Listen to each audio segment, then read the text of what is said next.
And I tried hard to be proud of my service, but all I could feel was shame. And racism could no longer mask the reality of the occupation. These were people, these were human beings. I've since been plagued by guilt anytime I see an elderly man, like the one who couldn't walk, who we rolled onto a stretcher and told the Iraqi police to take him away. I feel guilt anytime I see a mother with her children, like the one who cried hysterically and screamed that we are worse than Saddam as we forced her from her home. I feel guilt anytime I see a young girl, like the one I grabbed by the arm and dragged into the street. We were told we were fighting terrorists. The real terrorist was me, and the real terrorism is this occupation. Racism within the military has long been an important tool to justify the destruction and occupation of another country. It has long been used to justify the killing, subjugation, and torture of another people.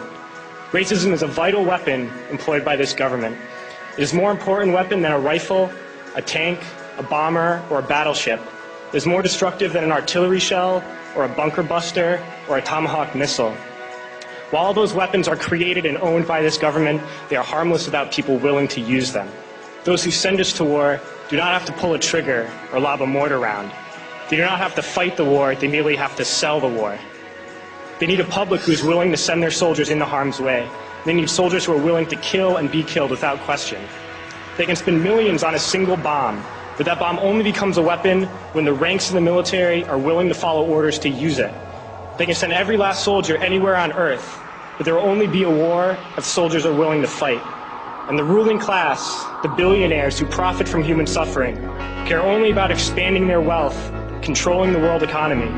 Understand that their power lies only in their ability to convince us that war, oppression, and exploitation is in our interest. They understand that their wealth is dependent on their ability to convince the working class to die to control the market of another country. And convincing us to kill and die is based on their ability to make us think that we are somehow superior. Soldiers, sailors, Marines, airmen have nothing to gain from this occupation. The vast majority of people living in the U.S. have nothing to gain from this occupation. In fact, not only do we have nothing to gain, but we suffer more because of it. We lose limbs, endure trauma, and give our lives. Our families have to watch flag-draped coffins lowered into the earth. Millions in this country without health care, jobs, or access to education must watch this government squander over $450 million a day on this occupation.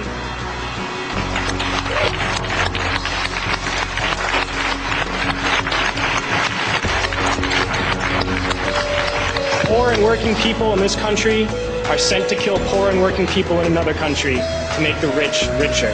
And without racism, soldiers would realize that they have more in common with the Iraqi people than they do with the billionaires who send us to war.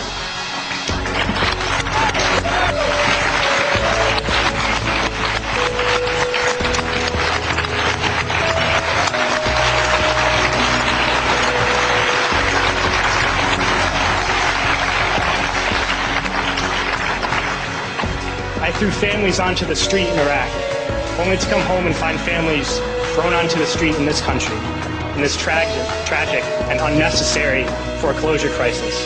We need to wake up and realize that our real enemies are not in some distant land. They're not people whose names we don't know and cultures we don't understand. The enemy is people we know very well and people we can identify. The enemy is a system that wages war when it's profitable. The enemy is the CEOs who lay us off from our jobs when it's profitable. It's the insurance companies who deny us health care when it's profitable. It's the banks who take away our homes when it's profitable. Our enemy is not 5,000 miles away. They are right here at home. If we organize and fight with our sisters and brothers, we can stop this war, we can stop this government, and we can create a better world.